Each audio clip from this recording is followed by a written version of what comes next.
Ramogi Sadek mar otieno chenro en mar oimore Ramogi TV wan tiere kod mathoth moikoni odiochiengni ma ng'eny dong seche manokende to adhi odiochieng chama tarik 14 mang'eny timore kor gwenge.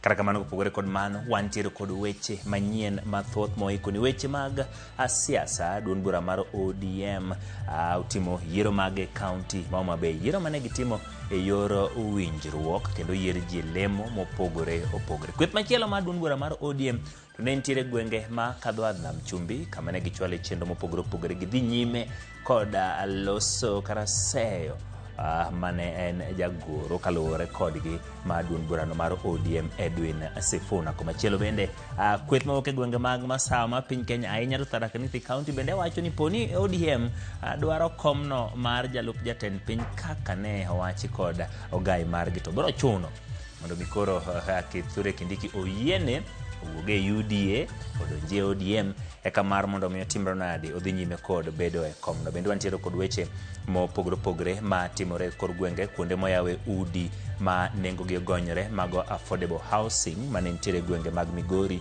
noyaw kod Governor Ochilo Ayako kaachiel kod mamoko motenore kod weche mag somo. Jopuonj omi chik mondo mi koro gol andika makare mag jopuonjre magi ma en mondo mi okonyi chenro mag tayo somo makare kaachiel kod weche motenore kod thieth SHA kaachiel kod oro omenda ne kuonde thieth mag level 2 to kod level 3 bilion 2 mabiro konyo e chenro mag thieth ahinya to ne mine makonyore. Aito bang'e kapok watieko weche manyien gin kanye nitiere kaendi kaachiel kod twak moyiedhi kod jakom mar riwruok mag tuke mag agoko Harry Tokach. Kenya bago HSB 7 Division 2 kochakore odiochieng' makiny gi chieng' Jumapil. Piny mangima nitiere Kenya omiyo kik bai bed makodwa kaendi magi weche ma omiyo pek. We will identify any of the heads of institutions that will have registered related errors for appropriate disciplinary action. Ikruok ne piny madongo mahigani chakore ayanga dweni. Migawo mar somo golo siem mager ne jopuonj mabiro rem chiwo kata chiwo nonro ma ok ler mag jopuonjregi. The seat of the deputy president is not negotiable. It has to remain with Professor Kithure Kindiki. We can lend them Kithure Kindiki to be in ODM and he can still remain as the deputy president of Kenya. Kanyo mag UDA omako ni Kindiki ma nyaka bed jalup jatend piny e yiero manyien ka giseyo jokanyo mag ODM malieko ni gidwaro komno. Kata obedo ni wuoche gavana marwa ne dongo kaka jakom mar Homa Bay County ka watiyo kanyakla to bende wapuonjore gi gavana guide kaka onego watim to chama dhi bedo motegno moloyo. Jod bura ma Homa Bay Town Peter Kaluma yier kaka jakom duond bura mar ODM e kaunti ma Homa Bay yiero mane otim e yor winjruok.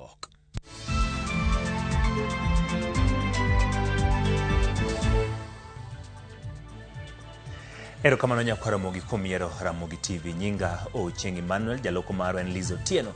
Bed kod chakruok nyaka giko. Kawachako en ni governor e kaunti ma Tharaka Nithi Odhom Njuki koro kwedo malich duond bura mar ODM gi dwaro margi madhiro mondo mi omigi kom ma jalup jatend piny e twak ma pod ok ochakore matiyo kanyakla kod duond bura mar UDA. Odhom Njuki wacho ni komno nigi wuongo mosetiyo makare kaka jalup jatend piny Kenya William Ruto. Kanoloso chuka haiko mar min jagoro mar kaunti no mano Priscilla Muratha Njuki wacho ni kom ma jalup jatend piny ok bi ketie mesa e kinde twak. Omedo ni ka ODM medo dhiro paro makamano to UDA biro miyo Kindiki thuolo donje duond bura mar ODM kendo med mana mako lemo mar jalup jatend piny. As far as we are in broad-based government as one government or broad-based government, the seat of the deputy president is not negotiable. It has to remain with Professor Kithure Kindiki. However, should the ODM really insist they have to stay in broad-based government, they want that seat, we are willing to make one very, very simple compromise. Because the president is UDA, we can lend them Kithure Kindiki to be in ODM and he can still remain as the deputy president of Kenya. That is the only compromise we can make. Duond bura mar ODM okone kweth Masiro Sifuna ni obed motang' ni mar kweth no ema baro chama mar ODM. Director mayiere ODM Junet Mohamed okone Governors James Orengo ni kako medo siro Sifuna kaka mbi mare mar siasa medo duono. Walter Nyambaga nigi mathoth. Nyata mi kod gwandruok kanyakla kod bayo wach pod medo tedore mokalo duond bura mar ODM. Kakoro director mar yiero Junet Mohamed okone Governor ma Siaya James Orengo ni odhi odamal ka siasa otame kendo we ketho maino mare kopone ODM nyalo dokie ng'anyo. There are people who take pride in being in the opposition because of self-esteem. Anataka aonekane amepiga kifua. Miaka 35 mimi nilikuwa katika vuguvugu, mimi ndio nimeleta katiba mpya, mimi ndio nimeleta sijima nini. Umefanya yote wapi serikali? Miaka nenda miaka rudi, wewe unataka uweke watu yako kupinzani kwa maandamano kwa barabara.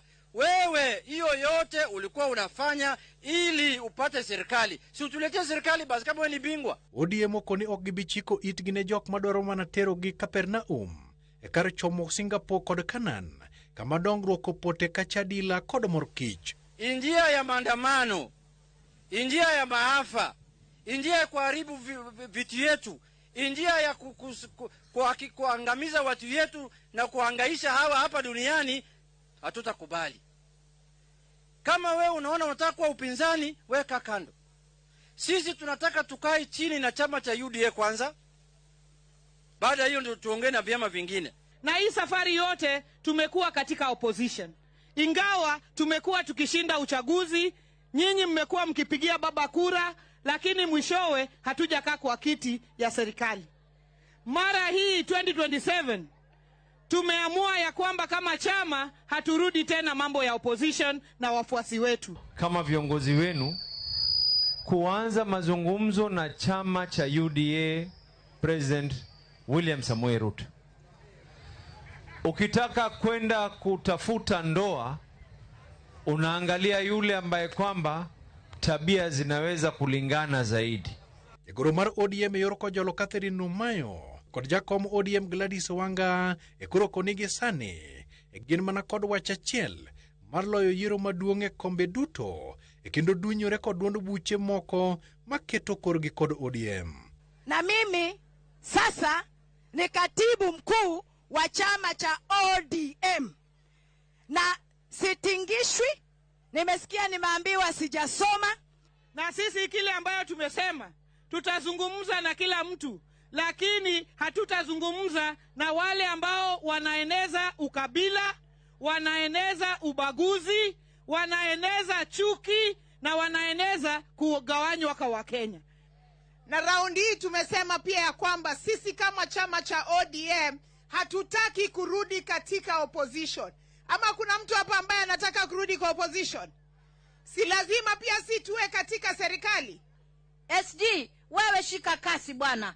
Wale wanakaa kizungumza huko washatisiwa na mama, kwa sababu mama akishika uongozi hata maji huwa yanakuwa ya mlima. Kweli urongo? Walter Nyambaga, Ramogi TV.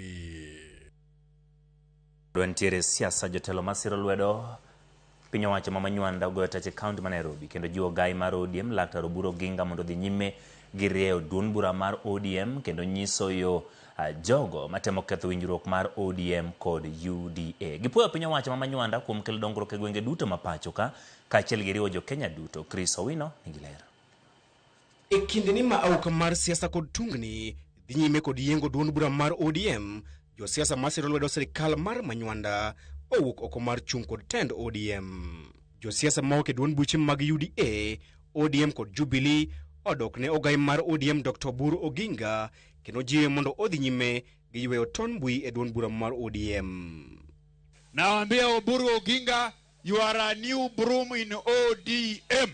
You must take your rightful position. ODM is now the minority party in the National Assembly after the collapse of Azimio. Because Azimio has collapsed, I want to ask my friend Dr. Oburu Oginga achukue buru mpya, afagie wale watu ambao walikuwa wanahudumu katika kamati.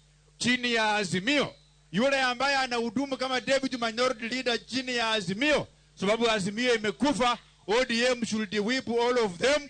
Kwa wale wanaomba wanataka viti ya hapa, tunawaambia Daktari Oburu Odinga ndio mzee ataweza kwenda kule Northeastern, kule Coast, kule kwa Maa community, kule Western, na wale wazee wengine watamwangalia waseme kwa kweli huyu tunaweza zungumza na yeye, aketi kwa meza atuombee kitu.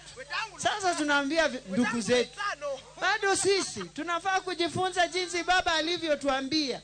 Jotelo go ma oting'o jaod bura mar kaunti ma Nairobi Esther Passares, jaod bura ma Kadara George Aladwa kod nyawadgi ma Dagoretti North Beatrice Elachi ogode bende sirikal mar Manywanda kuom riwo jo-Kenya kaachiel gi chwalo chenro mag dongruok e gwenge duto ma pacho kae. Tumeshikana chama mbili zile kubwa hapa nchini Kenya. Chama mbili zile kubwa hapa nchini, UDA na ODM. Na sasa wapinzani wetu wale wanataka kupambana na sisi wanahitaji maombi kidogo, kwa sababu sijui watapenya vipi, sijui watapitia njia gani kupambana na sisi na William Samoei Ruto. Siasa mag Nairobi bende okodong' chien e kinde ma George Aladwa onyiso duond bura mar UDA mondo wene ODM kom gavana ma Nairobi e bwo winjruok ma yiero maduong' mabiro. Sisi kama ODM ta support Ruto for president for 2 term. Na tukimsupport for president for 2 term na no UDA Nairobi governor awache ODM. Sisi tunaomba hiyo kwa unyenyekevu, kwa sababu viti ni kuachiana na viti ni kuheshimiana. Mimi nimesha fanya kazi yangu kwa 10 term, mimi 10 term, so mkinipatia governor Nairobi itakuwa 11 term.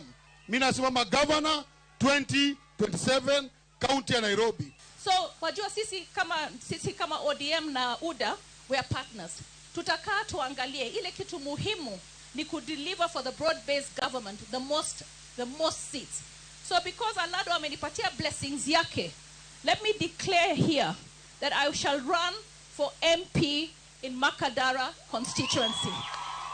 Kwa hivyo kila kiti ilikuwa ya chungwa ni lazima iwe chungwa. Na sisi tunaambia Mheshimiwa Rais, tunatembea na wewe hii safari, lakini tunakuambia mahali baba aliwacha watoto wake usiwatungetinge na usiwaguzeguze, wasaidie wawe hapo. Aladwa oramo ni ODPM kod Governor Johnson Sakaja e kinde ma Esther Passares to dhi laro kom od bura ma Kadara. Chris Owino, Ramogi TV, Nairobi. Wadhi Homa Bay weche mag yiero. Jaod bura ma Homa Bay Town Peter Opondo Kaluma oyier kaka jakom duond bura mar ODM e kaunti ma Homa Bay e yiero mane otim e yor winjruok kod komiti mabiro bedo katayo chenro mag ODM e kaunti no. Jotelo mane oyier e lemo mopogore mar kaunti osingo biro tiyo kanyakla mar tego ODM e kor gwenge makono motiyo ne yiero mar higa mag 2027. Yiero ma jotend duond bura mar ODM e kaunti ma Homa Bay kata County Coordinating Committee ne otim e yor winjruok kata consensus, kama jochung' ne oketo winjruok e kindegi mar pogo lemo mopogore. Chenro ma kamano mane otim e boma ma Homa Bay. Jaod bura ma Homa Bay Town Peter Kaluma ne oyier kaka jakom duond bura mar ODM e kaunti ni, ka iluwe gi jatend kweth mathoth e od bura mar kaunti Richard Ogindo. Jatend mine mag ODM ne oyier Pamela Odera, ka jaod bura ma Kabondo Kasipul Dr. Ivo Bara ne omi lemo mar jagoro. Kata obedo ni wuoche gavana marwa ne dongo kaka jakom mar Homa Bay County, ka watiyo kanyakla to bende wapuonjore gi gavana guide kaka onego watim, to chama dhi bedo motegno moloyo. Koro ang'ata achiel ok anyal pong'o tiend national chair marwa, ta adwa kwa jowa kendo giseyie ni wadhi keto sanja ka sanja to wadhi riwo tiende wa te. Kane gitwak gi jofwamb weche bang' yiero margi, jakom ODM e kaunti ma Homa Bay Peter Kaluma gi jagoro Dr. Ivo Bara ne okoni ODM pod biro medo bedo motegno, kama ne gimedo seyo jagoro mar ODM North Edwin Sifuna kuom ne tero ODM e doho bang' kane osegole e komeno. E wakwayo wadwa Sifuna, ka pati osekoni ibedo gi wasikwa, wetero pati e court duoge chama. Koro an adwa wachonu kendo adwa singo ni secretary muyiero ni kata kunene be uyie kendo aneno ka ne useyie ni ma e ng'ama nyalo wacho kendo lero wechewa maonge loko kata achiel. Jaod bura mar Angwe Dr. Lilian Gogo gi jalup jakom ODM e kaunti ma Homa Bay Richard Ogendo ne okoni sani koro gidwa keto maino margi e tego duond bura mar ODM e kaunti mangima bang' kane oseyiergi. Kendo watimo tegno mondo come 2027 wabed gi 100% response on all elective positions. Ka jotelo mamoko ma bende noyudo lemo ne ojiwo ndikruok e duond bura mar ODM kod jiwo rowere mapok opande mondo otim mano motelo ne yiero mabiro. Kaka joma mine wabiro wuok oko kendo wabiro wuotho door to door mondo wamany ombulu ne jowa mondo wane ni party ji orejista. Sama jakom lando injili e national level, sama koro jakom linda ground e national level, one be as officials wadwa linda ground e county ka. Mar ariyo ne yudhe mano biro kamo biro support amo yiera jatelo. Akwaw ni I'll not let you down, adhi chung kodu, abed kodu gimoro achiel.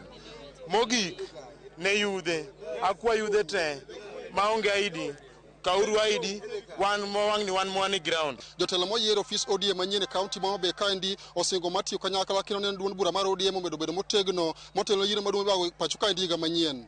Alia Beach, Ramogi TV, Homa Bay. Weche mag somo ndikruok ne piny madongo ma higa ni ochakore ayanga dweni.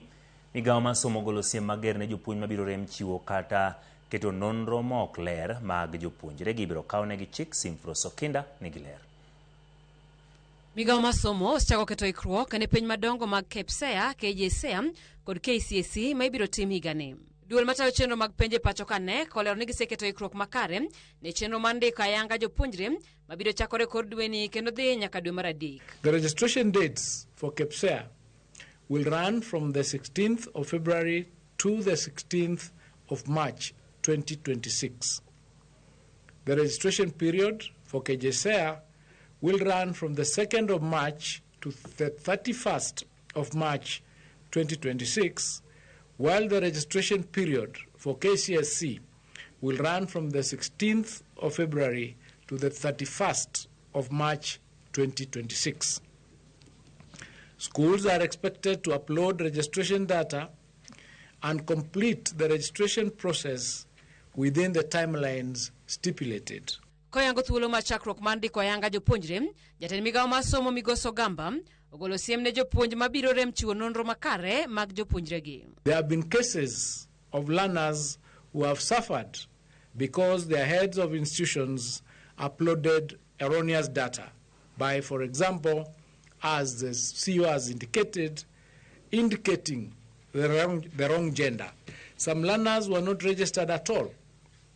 These errors unduly and unfairly disenfranchise our learners and also expose the government to serious legal risks, and we have to avert them at all costs. For the 2026 cycle, we will identify any of the heads of institutions that will not have registered or will have registered related errors for appropriate disciplinary action by the Teachers Service Commission. Mano malera non jopuonj ene koyango e thuolo mokwongo chiwo thuolo ne jonyuol mondo chuo wang'gi e non jopuonjre tok ndiko makamago mondo gine ni onge makosa mora amora mobetie. We will have an opportunity in the month of April for parents to confirm, one, whether their children have been registered. When the children break for the April holidays, we will have completed the registration process. So any parent with a child in grade 6, grade 9, Form 4, or grade 10, they should first ask their child, were you registered? And then we will provide a platform where the parent can log in and check, one, whether the child has been registered, two, whether the names of the child have been entered correctly. E okang' mokwongo, NEC dhi nono winjo ma jopuonjre mantiere grade mar 10 ka ikruok ne piny makamano bende NEC lero ni dhi maber. Simfros Okinda, Ramogi TV. Odhi e weche mag chike mokumo kinde ma pacho ka kod jopuonjre mag weche chike obago ng'anyo ka giywago rocho ratich gi kuonde gi mag tich. Giwacho ni karibu ni gisechwalo ng'ur margi ne riwruogo kinde pok okawo okang' makare mar konyogi kendo ginyal dhi nyime gi ling'. Kaka Ifinya Kidilero, tend riwruogo kinde pacho ka LSK, olero ni nitie komiti marango weche makamago kendo gimiyo pek midhiero ma okinde kadhe. Anyo ma obagi masundo riwruogo kinde LSK kotenore kod lipode mag rocho raticho kinde kod jopuonjre mag weche chike pachoka. The legal profession is built on justice, dignity and the rule of law. Yet for too long, many advocates, especially young advocates and women, have been forced to choose between their careers and their dignity, forced to endure advances, threats, exploitation, and silence just to survive in chambers, courts, and institutions meant to protect them. Sexual harassment policy mar LSK manoket iga 2019 mondo ong'i olok kendo mondo obed kagima onyalo cover jok matindo, onyalo cover jok mapod nitie e school, onyalo cover jok mamanyo pupile joko kocha. Ng'anyo makamano ne obagi nyaka kanyo mane apisi mar riwruogo kinde. Kata kamano onge tend riwruogno mane giyudo kanyo. Kata kaponi giloro kae to ne ber ka wayudo jok ma romonwa kendo winjowa kendo gikweyo chunywa, nikech en wach malit ahinya ni gini omako kinde duto. Kuna wanawake pia ambao wanadhulumu young lawyers vijana. Shame on you. Shame on you. Shame on you. Shame on you. Munajiita kina mama, munajiita watu ambao mnachunga watoto wenyu, lakini kule kazini mnataka vijana wadogo wapande kitanda. Dwacho kinde go kachiel ko jopuonjre en mondo riwruogo kinde omi pek ng'ur ma osebed kichwalo negi wirani mago gik mathiro tijegi. Wawacho ni no to sexual harassment kuom the girls gi jowuoyi. We want sustainability for the young okil kae. Koro emomiyo wabiro kae kawuono in solidarity wacho bringing our demand. The Law Society has received a few complaints from members of the Law Society regarding sexual harassment as well as bullying, and some of them touch not only on professional misconduct under our policy on sexual harassment and anti-bullying, but also fall within the ambit of criminal law. E duoko mare, jalup jakom mar LSK Mwaura Kabata olero ni nitie komiti ma e bwo riwruog LSK marango weche makamago kendo machiwo yo mowinjore lu. The Advocates Disciplinary Tribunal is the tribunal that is set up and mandated to receive these complaints and action them.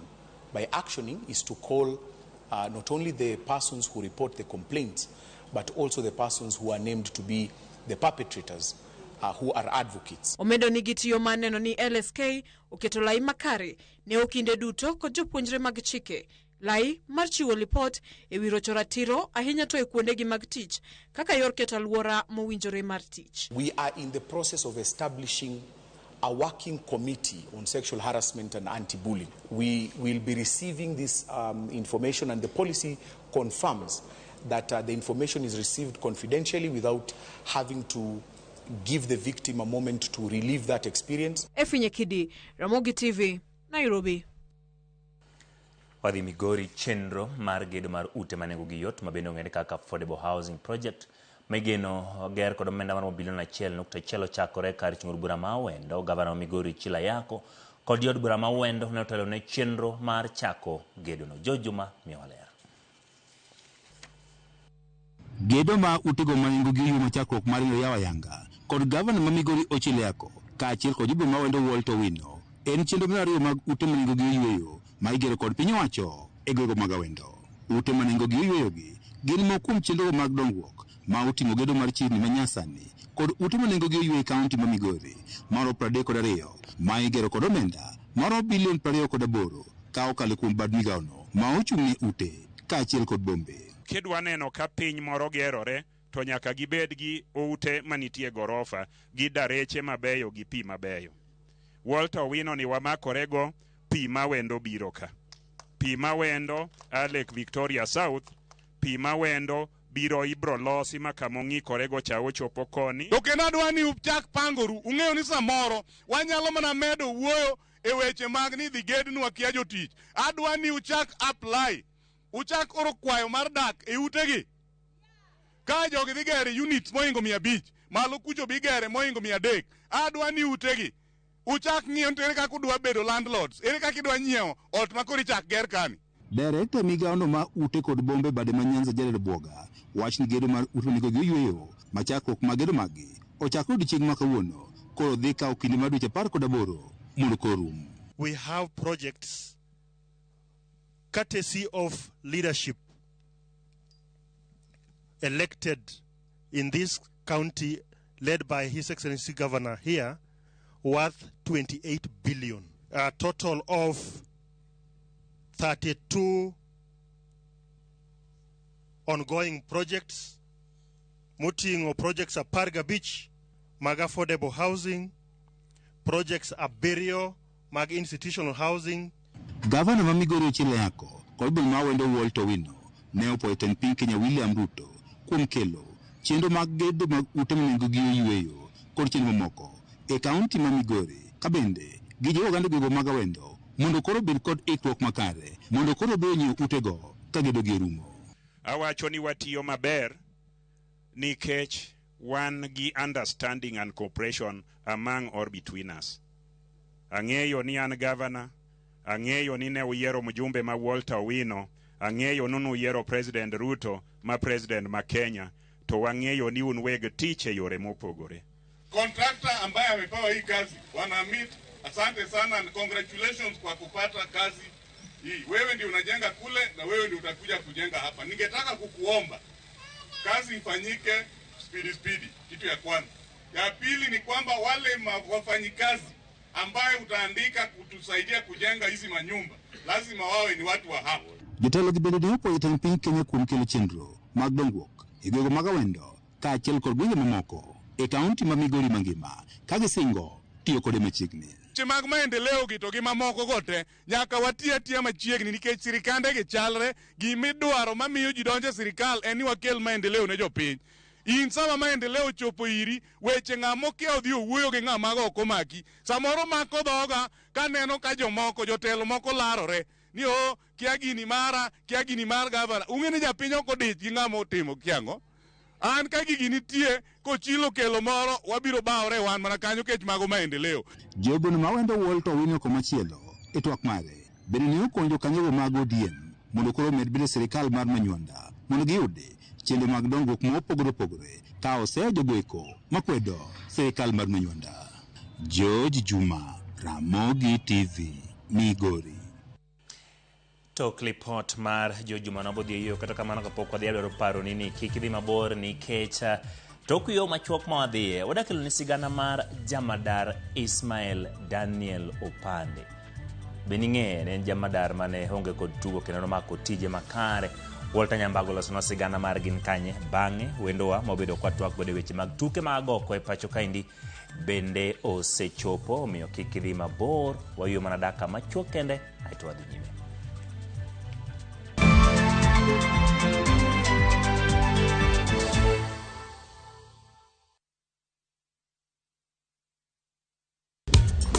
Tichabich ka tichabich kochakore saa 4 otieno nyaka saa 6 lakini ni mixes maliet kabisa mag Luo Rumba Luo Benga kaachiel kod jawa maliet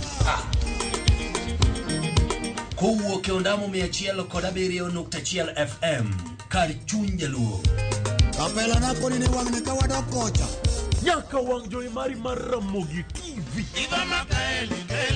Lungani a boy handsome mandawea roji bed and breakfast Lungani DJ Koloko instrumental Tokodan Solomon Atito Kafaya gudi Kawachoni ma en Ramogi Night Disco Kete Manaka Erika Kaero Jawar Mamana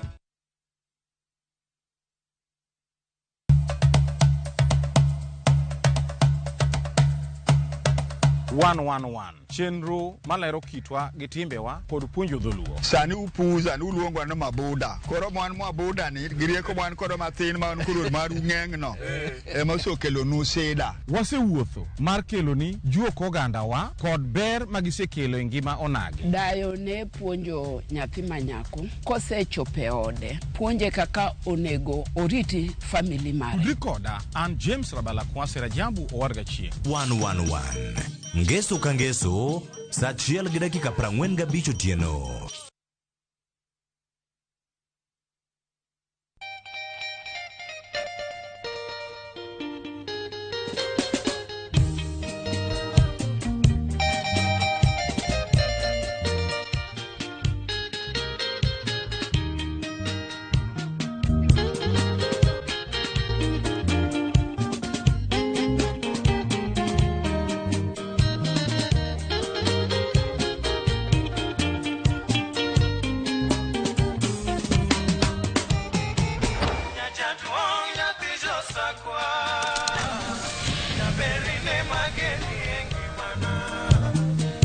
Radio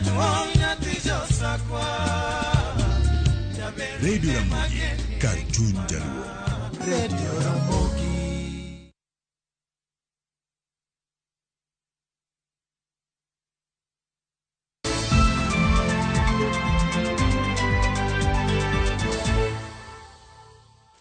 Machiegni kendo Nyakwaramogi kendo mae telo mokwongo miyude chenro mar gin kanye ma koro wadar godo chieng' tich ang'wen wabiro godo chieng' tich abich kaachiel kod thuon ka ji dhi thuon ka ji duogo.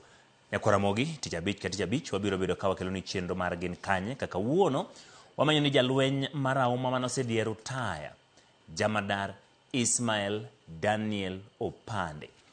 Yata chenro ni Walter Nyambaga Njolime kendo kolono matut ni General Opande ni kanye to timango.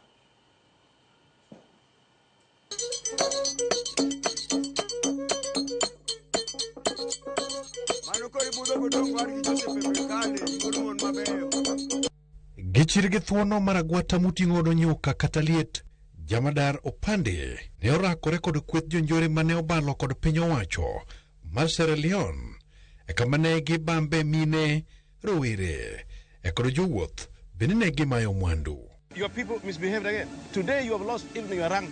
You understand? You've lost your rank. Piny maruma ingo yierombo kod thoth General Opande ne odhi e rutaya higa mar 2005 nyaka sani en igni 21. To en kanye?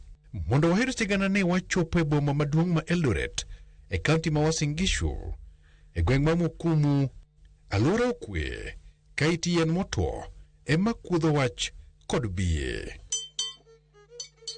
Embaka wachako penjo kamane Ismael Daniel Opande nonyuolie kendo some. Nonyuola Gendia mission kaka wachono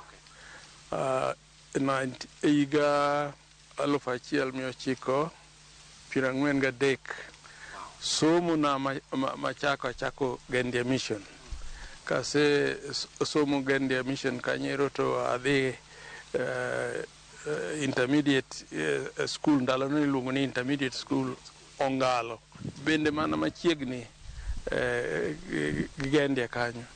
Bang'e adhi Kakamega High School amane adhi asome Kakamega High School, and then bang Kakamega High School nadhi Kisii high school bende nikech ne niti no watimo form 6 kuroero.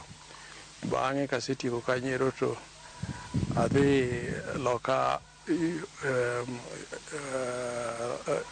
UK ema koro adhi asome ma asomo weche mag lweny kono. Jamadar koni chutho to chunye wuon nege to bedo kil kama loka e kata odoko ni wuon mare ne mana kod nyadiel to kod nyagweno maduto ne ok nyal sire e sombe. Ne ok an gi gombo bedo gimoro amora, but no adwaro ni mondo abed lawyer. Mane gima nadwaro. To nikech wuonwa ne japuonj to kendo embe ok ngima ne ber ahinya ema nomiyo adonje e lweny. Bang'e ka sulwe somo mag lweny e pinje mag Ingresa, Opande nochako tije kaka majoni manyono wasigu, to mana kochakore gi kar jolweny Malanete County ma Nakuru. Tich mar lweny mano kase tieko somo lweny abiro chako tich Lanet Kenya ka aduogo Kenya. Kuro achako Kenya kanyo magine lwenja chakore kaka second lieutenant nyaka kuro abedo major, lieutenant general. Duto Kenya. To ere kaka ne oyudo thuolo mar bedo jalup jamadar mar jolweny e pacho ke boloch ma Daniel Arap Moi? To ka in gi hamu kendo in ng'at ma gi gombo dhi e nyime, lweny nigi nafas mar miyo ji dhi nyime, ema nomiyo an achako piny to kendo adhi nyaka malo. Peace is here, eh? Debed ne ogone kwano arietha e kose To marang'o, jatend piny Ghana machon Kofi Annan, manene rudh goro maduong' e riwruok mar piny mangima, nokwaye mar telo ne jolweny 17,000 e kelo kwe e piny Sierra Leone kotudore kod Moi. Ndalo mane an gi Muse Moi kaka commander in chief, nochopo kama nonengo ne an chiegni bedo namba ne an namba ariyo. Ne an namba ariyo mar telo lweny ma Kenya. To Kofi Annan nokwayo jaduong' Moi, nodwaro ni mondo adhi akony kelo kwe e piny mar Sierra Leone. Kanyo ema nomiyo koro adhi ok ni ne President Boyor ok dwar ni mondo abed namba achiel e Kenya ka. Mano gima jowa nyaka ng'i malong'o. E tiponi, Jamadan nenore ka gima temo loso kod jolweny ma en gode piny Sierra Leone, kama jopiny ochikore kendo kikore bang' lodho oko gige lweny moko kuom jonjorego. You know, jok ma iluongo ni rebels ok chal kaka in gi an sani, kaka koro wawuoyo sani, gin jok mawinjore, ok gin jok mawinjore. Gin gima gidwaro chande ema gidwaro ni mondo otimre, ema otimre. An awuon gi joga nyaka ane yo ma abiro deal gi rebels gi eki ma gibiro winjo gima dwaro. Jamadar konowa ni kwethno ne sando jo ala kendo bambo mine gi thon e kendo rocho ratich nyithindo makata sikul bende ne olo. En piny ma onge koro gima luongo ni law and order. Jok madwa maricho go eko, jo rebel gin gik ma gitimo gin mana gik maricho. Ok ng'i ni ani to pinywa ni ere gima nyalo kelonwa kwe pinywa ni endi kata nyalo miyo wawinjre gi wananchi gi mano ok gidwar maricho go. Mano kori budho godong war gi Joseph Mekane kod mon mabeyo.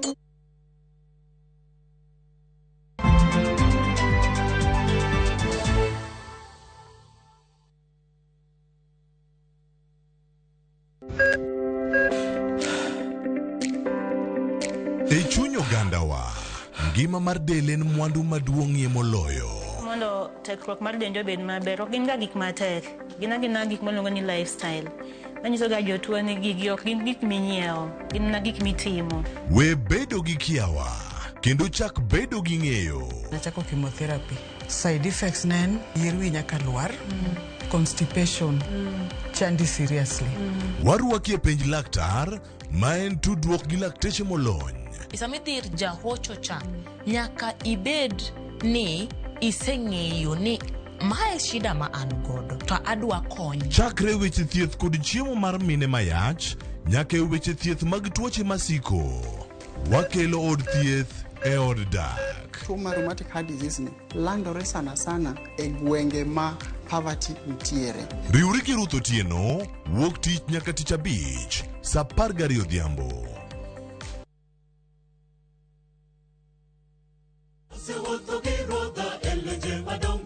Ma en Injili ngima, Injili makelo ngima. Bironu sabato ka sabato, are saa 1 okinyi nyaka saa 3 okinyi. Wadhi kelonu chenro mamit ahinya. Jok manok osomo lesson, wadhi bet gi lesson mar juma. To Nyasaye dwaro ni seche duto kata piny obedo matek machal nade, to challenges ma waromo godo kik golwa kuom Kristo. Wadhi bet gi children's sermon ma wadendo ni lulu mag Yesu. To noting'o ligangla mondo hikre ne kedo. Be ikori ne winjo wach Nyasaye. Ni thuon wach mwadwa wuoye en ni mwandu kik teri mabor gi Nyasaye. Wakelo jower mopogore opogore makelo nwa Injili makelo ngima. Okidwa koso Injili ngima kitayou kod an Lorina Chieng. Happy Sabbath.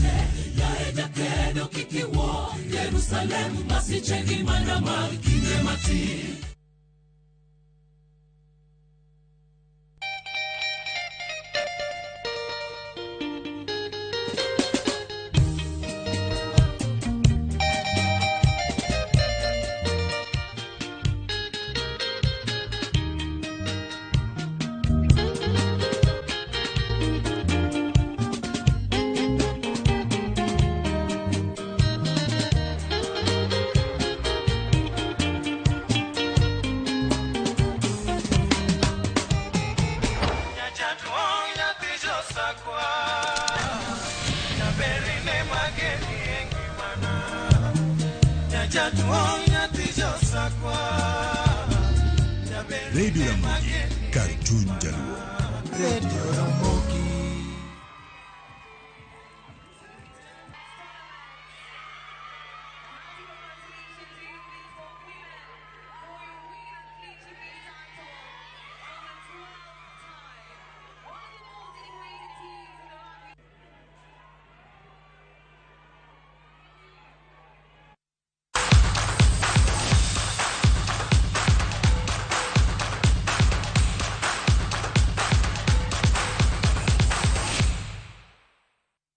Mogero kamano kuom medo kete e Ramogi TV. Chenro pod en mar oimore, wadonje kidieny mar awachni 2 kata mar 3 kadona gomba ka kaindi kod jakom ma tuke mag goko mano rugby e pacho kaindi. Par ni piny Kenya odiochieng' ma kiny biro bedo kabago tuke mag rugby luongo ni HSB 7s Division 2. Timbe mopogore nitiere pacho ka gisechopo kendo gisebedo ka giwacho ni gifamiliarize gi weather, ng'iyo ka piny Kenya chal, gidhi e pap ging'iyo tuke gi ibiro bagi e pap manyayo odiochieng' ma kiny to kod chieng' Jumapil. Piny Kenya bende nitiere kod timbe mage mabiro bedo ka tugo, miyo wantiere ka kod jakom mar wacho ni riwruok matayo tuke mag goko e pacho kaendi, tuke duto bed magwa keini mano nyiri kaachiel kod joma chuo harito. Kaachiel kamano kuom yudo thuolo mar loso kodwa e weche mag tuke mag goko. Nyaka sani ikruok osebedo machal nade? Piny Kenya nitiere kod welo mathoth.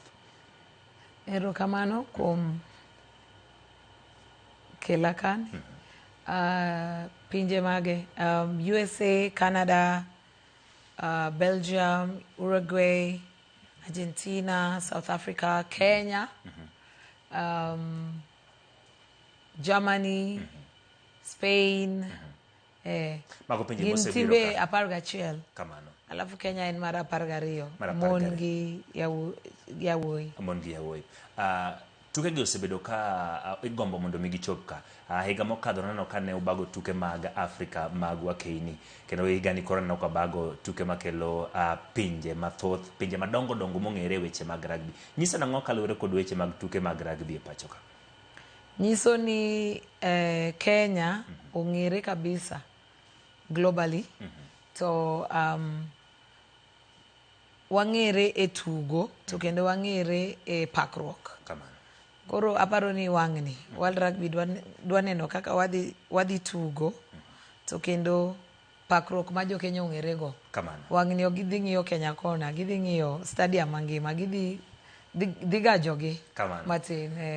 Kaluwore kod kwan timbe ma osebiro kendo gi ikruok ma timbe ma pacho, inyalo wacho nang'o tim mar Shujaa mar joma chuo oikre marom nadi to tim manyiri oikre marom nadi? Noneno ka tuke mano bag mag Afrika, nyithindo ma nyiri notimo matek kendo gitugo gi South Africa e final, kata kamano bayowa matin.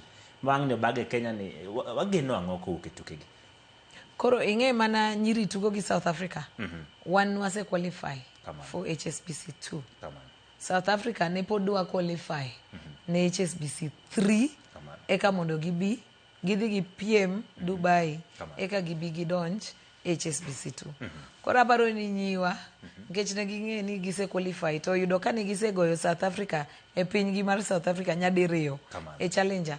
Kas kendo gigogi Los Angeles mondo gibed HSBC 2. Okay, kan wadhi Los Angeles ne wang'e ni wagore ne HSBC 1 ndalogo ne pod onge 1, 2 and 3. Koro kan wachopo kune kolokre, lakini mar South Africa gi Kenya opogre ga. Onge ng'ama nyago mbaka nikech en Battle of the Titans. Nyadhi anyway. Lakini kane gibiro Kenya kae wan wang'e ni wasechopo. Koro en kindgi gi Uganda.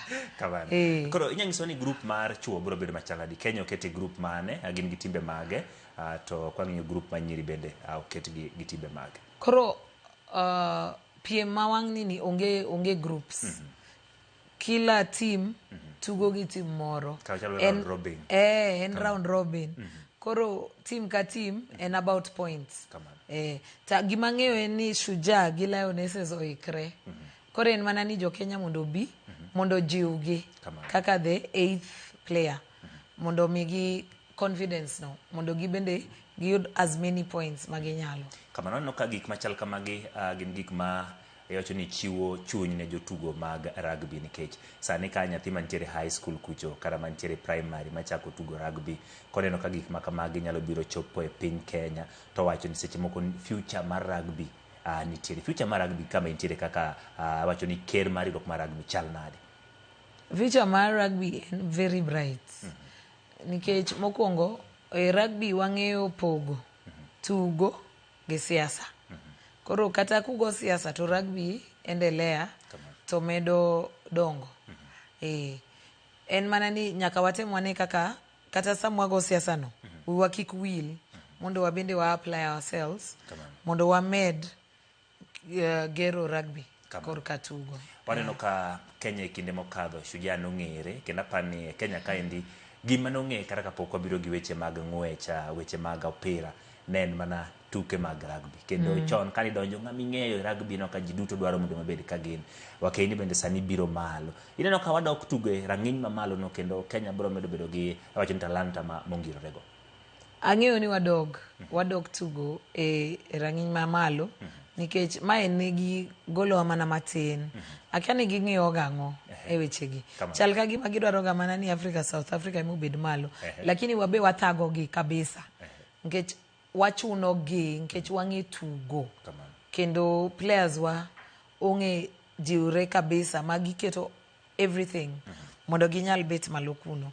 Koro an gima ng'eyo gi pacha kendo gigeno na kendo gima ng'eyo e chunya en ni yawuoyi gi nyirigi bodoko chugo malo monego gibede. Kamano. Ka wang'iyo tuke mag klepe mago clubs mantiere pacho kaendi gin bende gisebedo ka girianore kaka uchopo kuom gi mondo muyier talanta makare mikelo mondo mi odonji nikech mondo wabed gi Shujaa to wabed gi tim mar Goko Maji wa Kenya nyaka bed nitiere kuonde moko ma wadwa ng'iyo ka club tugo to wang'iyo ni ere kaka utiyo gi yore mag diero kata golo talanta e clubs mopogore mondo mukel gi tim ma Kenya. Gima nya wacho ni en ni development amwa en very strong. En mana ni kung igni mang'eny jonyuol ok ohero mondo nyiri otug tugo ni nikech giparo ni nyiri bo hinyre en mar chuo en ang'o lakini mos sani gin gi geno gin gi yie nikech gineno kaka nyiri tugo globally to gineno ka ntiere kaka ginyalo bet ni ginyakonyo nyaka jonyuol gi family kata kotin en mana chako to dhi to idho mbele. Koro gima ng'e ni sani wa focus mondo wanyal bedo ni wan gi pathway maber ma nyiri be nyalo donjogo. Shujaa already nigi 15s gi 7s gi more runs. Koro nyiri be wadwaro ni obed gi 15s gi 7s gi another one ma nyalo konyo gi mondo ji odonje Lionesses. But en mana ni jonyuol nyaka bed gi that faith kuom nyigi ni tugo ni akia gimomiyo ji paro ni en very rough. Yes, okay ni en rough. Onido mondo ibed a team player focus ang'o eka mondo kik ibed gi injuries moko manyalo miyo fatal injuries. But gibedo trained chakre gidonj nyaka koro gichop kuma gintiere no. Koro ging'eyo kaka ginyalo dinore mondo kik aparo ni ok higni mathoth ahinya kaka ng'eny to higni 2 mokalo makoro migawo mar somo apare nu ken udhiro koso nochopo nadi moyie mondo mituge skunde mag nyiri inyalo wacho nang'o ne skunde ma pod ok orwake nikech ka sani osewacho ni onyalo kelo yuto kendo nyithindo ma nyiri nyalo tugo yiene gi tugi nitiere ka giwacho nitie process mag giluwo nyaka gichop e tim mar Wakeini. Inyalo wacho nang'o ne skunde ma pod ok orwako tuke mag oko nikech kidhi Nyanza kucho gin inyalo wacho ni timbe skunde matin minyalo kwano ni oseyawo dhot mondo mitugi tugo mag tuke mag oko ahinya to kor nyithindo ma nyiri nikech kodok kor ka chuo to ang'eyo wan gi St Mary's Yala Maseno School nitiere ka wan Gambira gin skunde mathoth nyaka Homa Bay High mano kidhi gwenge makon. Inyalo wacho nang'o ne skunde makamagi e wach mar rwako tugo? Ananya wacho ni mokwongo anya wacho ne jonyuol kasa wach ne jopuonj. Koro jonyuol beduru gi imanino ni nyithiu mokwongo rugby en tugo ma puonjo nyithindo resilience, discipline, teamwork ma en gima ng'ato dwarore no bed godo mondo onyal dak, mondo onyal dongre. Alafu be tuko mar rugby yawnegi dhot maginyalo bedo gi progress godo nkech e rugby kae waketo somo mbele koro kata kidonje club wabo wan gi geno ni wanyalo konyi mondo itim university miyud degree koro kiging'i mana nie tugo ging'i nyaka e dongruok mar familia nyaka mar nyathigino to ne skunde mapoko yawo dhoudi gi ne tugo mar rugby seche moko inyalo wach ni tugo rugby nyalo bedo oyot gik midwaro gin gik matindo tindo koso chako tuge skunde nitie gik mang'eny madwarore ok adwa riambo ni tugo mar rugby yot ok oyot lakini sani waseriwre gi Ministry of Education wase convince gi okawo time lakini sani gin gi yie ni kata nyiri nyalo tugo ni to kendo ginyadhi mabor moloyo kata kaka chuo nyalo dhi ing'eyo jomoko paro ni chuo ema nigi gitegno moromo to kata rugby ni nigi 7s gi 15s 7s ok onego bed ni pong onego bed ni nyalo in gi ng'wech yot 15s ema enyabedo ni pong no to en sawa lakini gimanya wacho ni mondo sani wase convince Ministry of Education to aparo ni in 1 week's time gise yie ma wang'ni secondary schools competition gidhiriwo nyaka gitimbe mag nyiri koro mondo jonyuol yeuru mondo nyiu otug rugby nkech mokwongo rugby priority en mondo nyithindo mondo som ting'e ni nyathi kosomo onge ng'ama nyakawo mano kuomgi onge sombi onge ng'ama nyakawo kuomi lakini modonge ng'ata nyalo puonjre lakini gimisomo onge ng'ama nyakawo kuomi koro ka giyie to mane kaka dongruok mar ot nyalo bedo wantiere gi pewe mopogore opogore mosebedi kituge rugby sani waneno ka piny owacho tieko talanta mibiro lok nyinge kaka Raila Amolo Odinga ineno ka piny Kenya go okang' maber maloso pewe minyalo tuge rugby kapo ni nobi ma ogo nyayo ne ging'iyo nyayo magiwacho ni ka nyalo bagi rugby okang' mwan ma pod iloso pewe moko kaka koro mibiro los ma talanta iwacho kanyo ni obiro ting'o pod ibiro ituge tuke ariyo kende football ka achiel kod rugby ineno ka kapo ni ibiro rumo wabo bedo gi thuolo mar host koro HSBC owuon gi timbe mabiro higni mabiro akia gimomiyo ji paro ni HSBC 2 ni ok en HSBC owuon en owuon nikech timbe gi do bedo top 12 ena ni kane gichopo finals to koro World Rugby oneno ni ong'adi to yes wan gi nyalo mar mondo waket HSBC 1 nang'o timbewa mokwongo botugo kata sani timbewa host to timbewa be tugo ok en ni timbewa tugo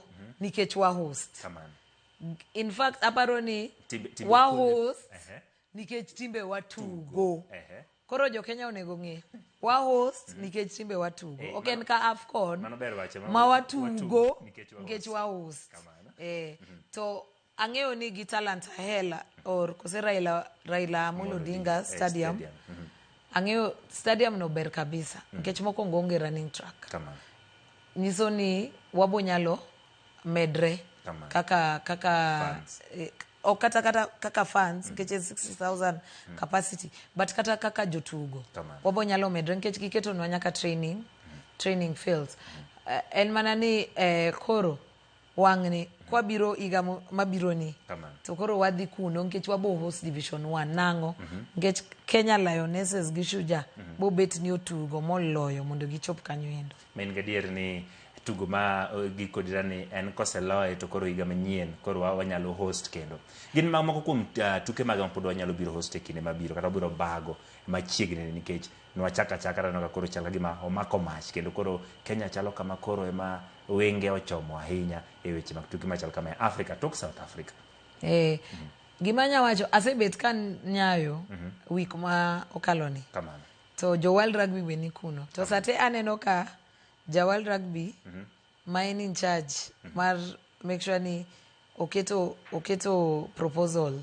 mondo jomage ma host osiko wuotho gi ng'ama nigi kamera nyiso ni gima gineno Kenya kapok gineno ga ngimagi podi nikech jo Kenya ema miyoga stadiums gi pong koro wang'ni village opong, stadium be opong. To joma dhi nene oko be opong. Ineno? Koro ging'e ni ma medo gi commercial value. To mane gik magimanyo. To be gima muhimu zaidi en ni teams wa they are up to the task. Ging'e tugo. Kendo gin gi chirno, to gin gi patience, resilience, ing'eyo? Koro en mana ni warit kiny gi Jumapili ma onge finals. En kaka ulo jowadu to ukawo points. Koro jo Kenya onego bi mondo wabar wi jogi gi koko mapok gidwaro gineno. Gine jotugo mar 13 kosa 10. Gine jotugo mar aboro. Ngech sa ka sa en mana ji 7 ok 12. Koro gine mar aboro eka 9 ga 11 ga ngogo biro. Gibiwa go koko manyalre washangilia ne teams wagi. Asano gima chal kama indi kara kitugo tuke mamoko mapacho kaendi tuke mag rugby nitiere kod fans mathoth. Iwacho kaendi ni papo sepong. Tiket oserumo mar donjo koso enang'o nikech jomoko nitiere ma anyalo wacho ni ato makoro waneni kani wacho ni kinyi wapongo kinyi gigo kinyi gidhi manyo thuolo. Tiket oserumo koso pod nitiere to joma ok nyal chopo mondo mione kara koro wanegi kanyo nikech wanyalo pake kata ka wan gi mabor ka waneno to walamo. Tiket onge kata mana nus onge opong thich. Wasebet kwa nyero wacho ni machal ka ji dhi tugo musical chairs kichung' ni dhi e choto ng'ato biro to kaw kombi to bete mane kuma wachope. Ng'ama ng'e ni nigi kom ma kata wapango koso wapango en jatend piny. To be koko biro to be kome nyalo dhir ng'ato nyalo bet musical chairs kata nyabete ng'amo biro no. Opong ok wabi uso tiket mora mora e gate onge to ndeche go te idhi lor. Tichako check tickets gi roundabout obed Madaraka obed Bunyala Road obed Lusaka Road mane kuming'iew gi ticket kasu wuotho kudonjo. Maja ticketing onge kabisa. Orumo. To weche mag 3 weeks ago norumo. We aparo ni juma mokadho kana wan ka weche mag tuke ne wanyiso oganda ni tiket ma dhi neno tuke mag rugby no serumo kapod irito mondo mi binyiew to mano nyiso ngisa ka jo Kenya rugby. Weche mag arita ka otieko weche mag arita kwe nitiere weche ma ni koro arita kwe oket machal nade e security kinde makinyi ji biro to ka ji biro wach ma ticketing e puodho ticket gi kanyo wacho ni roundabout nitiere to nitie kako pang ni ji biro bet ticket nyalo bedo joma negi stand ma donjo gi gate gate tu koso nitiere gate achiel mi biro donjo go.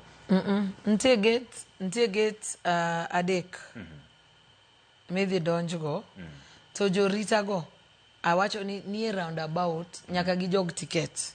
Koro jog ticket confirm wach ticket ni e roundabout go Bunyala, Lusaka gi Madaraka eki yieni mi donj mondo eki donj e Nyayo Stadium.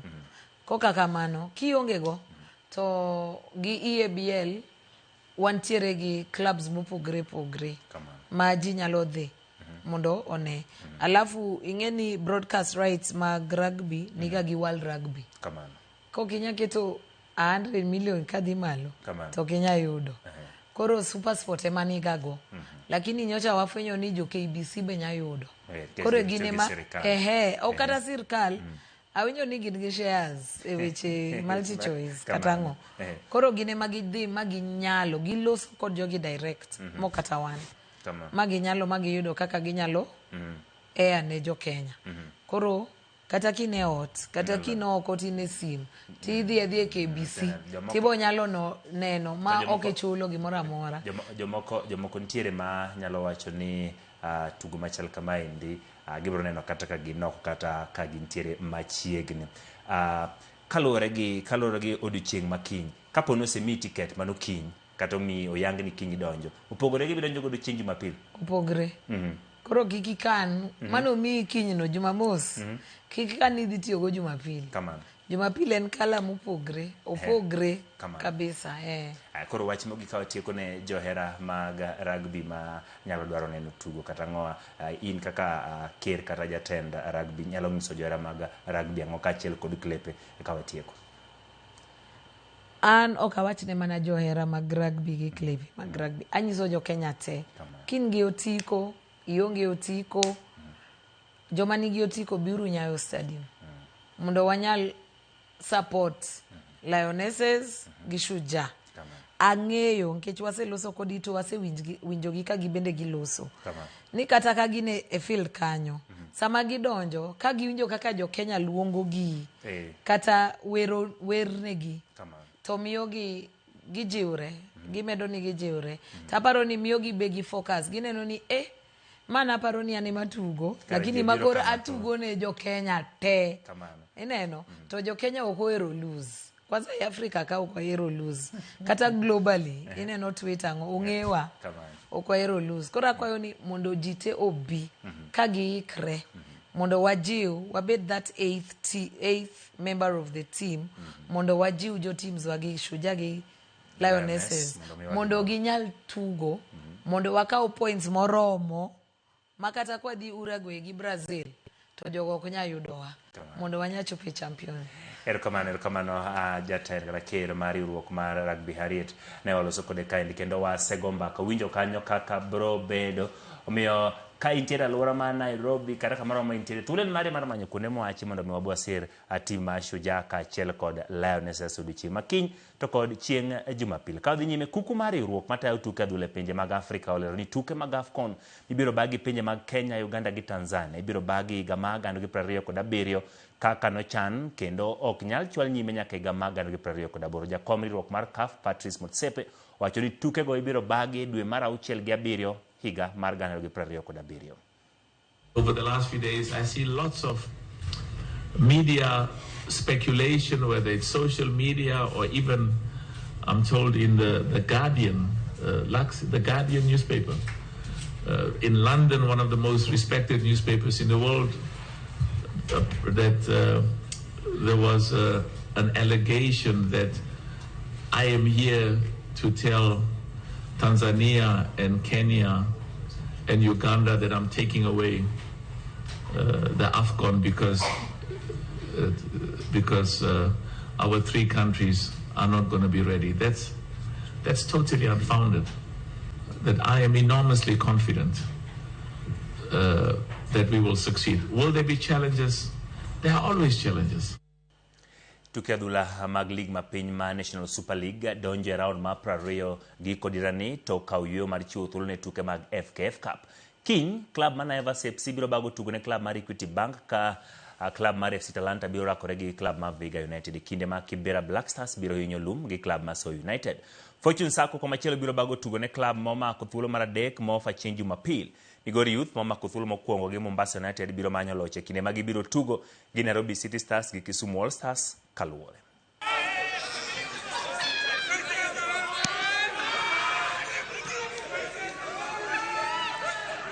I think it'll be a firecracking match because Manyama, they need the 3 points, and for us we want to finish in a good or a high note in the team.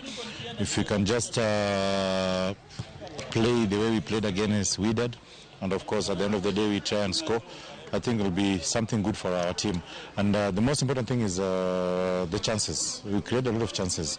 When we played Manyama here at home, we did played very well, maybe in terms of creating chances, but we never scored.